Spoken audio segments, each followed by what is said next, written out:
रमा एकादशी कब है? 27 या 28 अक्टूबर। पारण कब और कैसे करें शुभ मुहूर्त? व्रत कथा पूजा विधि। हर हर महादेव। दोस्तों, आपका स्वागत है। दोस्तों, रमा एकादशी व्रत कब है? जानिए दिवाली से पहले आने वाली एकादशी का महत्व, कथा, पूजा मुहूर्त और पारण का समय। इस वर्ष दीपावली से पहले आने वाली सबसे खास एकादशी 21 अक्टूबर 2022 को मनाई जा रही है। इस बार रमा एकादशी व्रत के दिन यानी शुक्रवार को शुक्ल तथा ब्रह्म योग रहेगा। यहाँ जानिए महत्व, कथा और मुहूर्त। शुभ मुहूर्त। महत्व। भगवान विष्णु को सभी व्रतों में रमा एकादशी सबसे प्रिय है और रमा एकादशी पर भगवान विष्णु और माता लक्ष्मी का साथ पूजन किया जाता है। इसका महत्व और भी बढ़ जाता है। रमा एकादशी को पुण्य कार्य करने के लिए बहुत महत्वपूर्ण माना जाता है। पद्म पुराण में बताया गया है कि जो भी भक्त सच्चे मन से रमा एकादशी का उपवास रखता है उसे वैकुंठ धाम की प्राप्ति होती है और सभी समस्याओं से मुक्ति भी मिलती है।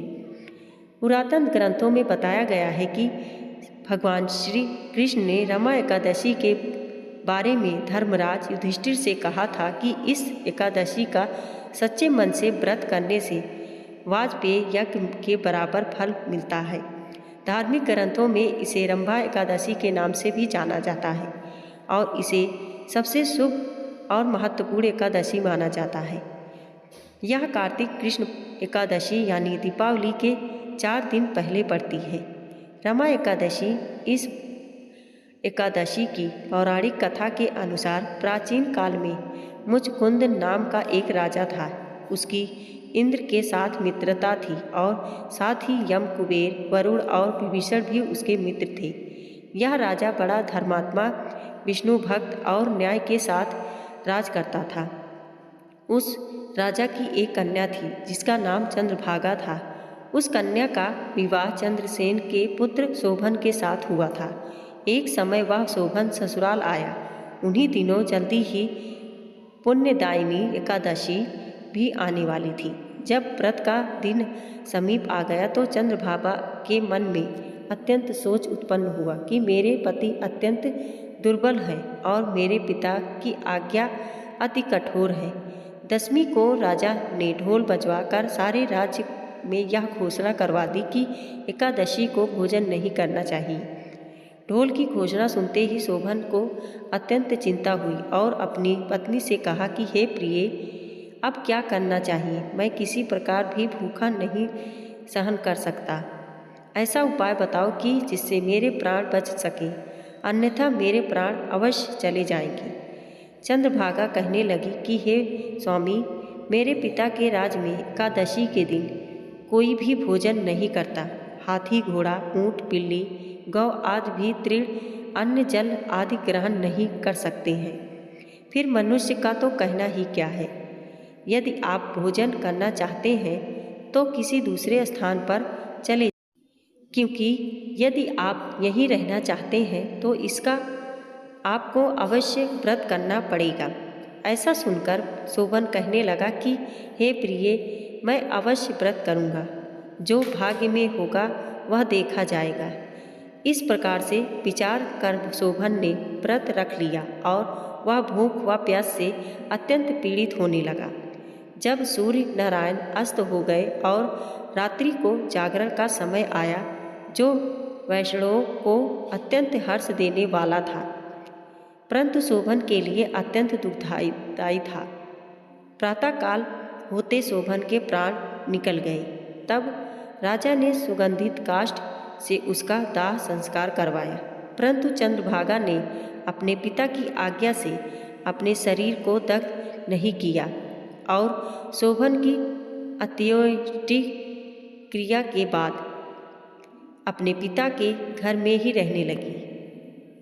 रमा एकादशी के प्रभाव से शोभन को मंदराचल पर्वत पर धन धान्य से युक्त तथा शत्रुओं से रहित एक सुंदर देवपुर प्राप्त हुआ।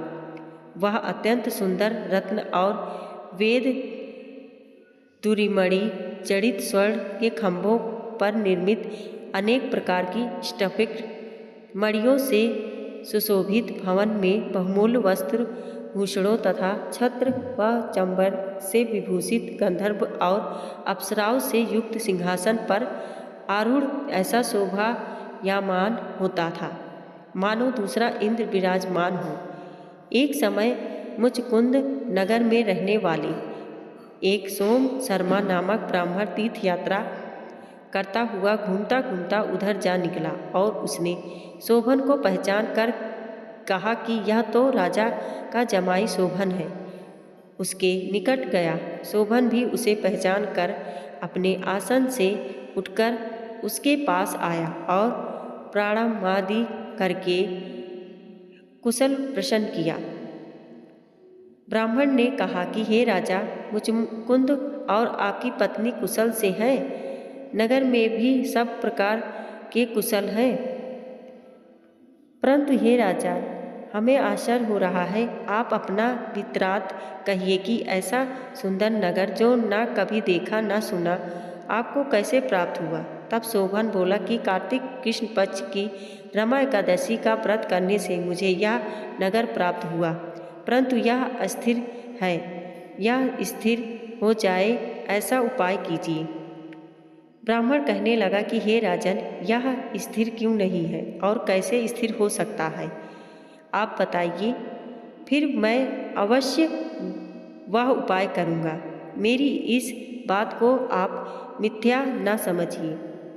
शोभन ने कहा कि मैंने इस व्रत को श्रद्धा रहित होकर किया है, अतः यह सब कुछ स्थिर है। यदि आप मुचमुंद की कन्या चंद्रभागा को यह सब वृत्तांत कहें तो यह स्थिर हो सकता है।